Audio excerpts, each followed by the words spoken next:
பாருங்க மக்களே, டயர் செய்கிறாங்க பார்த்தீங்களா? இது வந்து ஒரிஜினல் டயர்லாம் கிடையாது. பழைய டயரை புது டயராக மாற்றிருக்காங்க. அது எப்படி மாற்றுறாங்கன்ற பாருங்க. இதுதான் இந்த பழைய டயரு பாருங்க. ஸோ வேணாம்னு சொல்லி நம்ம பழைய கடையில் போடுற டயரை எடுத்துகிட்டு வந்துட்டு அதுக்கு ஒரு உயிர் தராங்க. அந்த உயிர் நல்ல உயிரை தந்தாங்க. உயிரை எடுக்கிற மாதிரி பண்ணிட்டு இருக்காரு.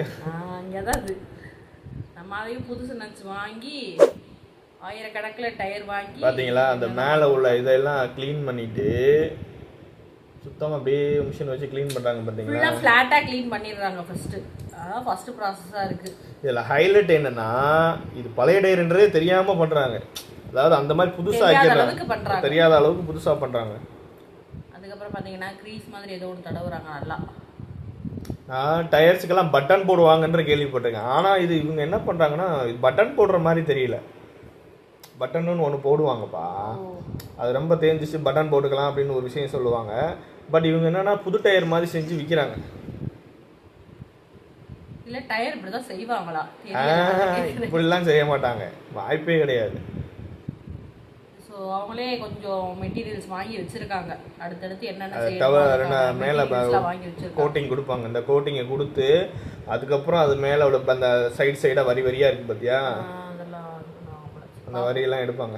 ஃபைனலாக என்ன தான் நடக்குது அப்படின்னு சொல்லிட்டு பார்ப்போம். எந்த மாதிரி ஒரு டயர் உருவாகுது. அவனை கரெக்டாக அளவாக கட் பண்ணி ஒட்டிட்டாரு சூப்பராக. இப்போதைக்கு ஒரு 10-20 டயர் ரெடி பண்ணியிருக்காரு. அதுக்கப்புறம் இந்த சைட்லலாம் தெரியுது பார்த்தீங்களா, பழைய டயர் மாதிரி. ஸோ அதையும் பார்த்தீங்கன்னா கம்ப்ளீட்டாக எதையும் வச்சு விட்றாரு. ஏதோ அப்படின்னா டேப் மாதிரி தான் இருக்குது, டேப் வச்சு விட்றாங்க. டேப் கிடையாது, அது ஒரு மெட்டீரியல் இருந்தது, ஒயரு.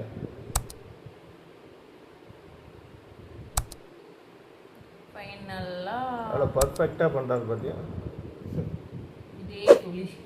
அதனால அதில் சுத்தமாக பண்ணுறாரு. உள்ள டியூப் வைக்கிறாங்க. அதான் எனக்கு வந்து ஒரு டயர் அப்படிங்கிற ஒரு உணர்வு வரும். ஓகே, அடுத்து சைஸ் பார்க்குறாங்க. சைஸா பார்த்துக்கிறாங்களா? இல்லை ரிம், அதில் ரிம் செட்டு பண்ணுவாங்க. ஒரு இது மாதிரி செட் பண்ணுவாங்க. கரெக்டாக இருக்கா, ஏர் அடித்து செக் பண்ணுறாங்க. அதுக்கப்புறம் அதுக்கு ஏதோ ஒரு மிஷின் வச்சுருக்காங்க அடுத்த ப்ராசஸ்க்கு. இவ்வளோ நேரம் இவரே மேனுவலாக பண்ணார்.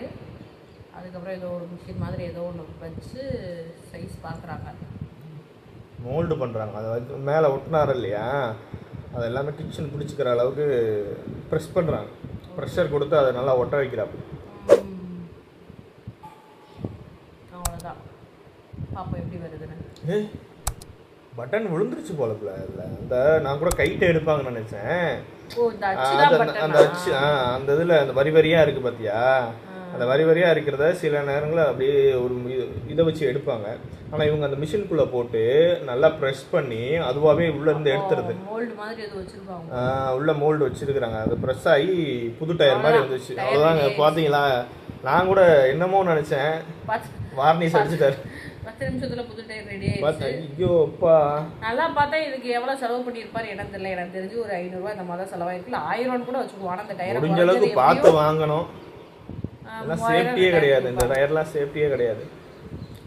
ஒரு டயர்ன்றது ஒரு ஃபுல் மெட்டீரியல்ல உருவாகுறது. ஆனா இது பழைய மெட்டீரியலை எடுத்து அதை தேய்ச்சி கழுவி எல்லாம் ஒட்டி உருவாக்குறாங்க. இது எந்த அளவுக்கு சேஃப்லாம் தெரியல.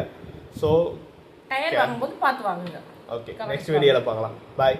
மறக்காமல் ஃபாலோ பண்ணிடுங்க.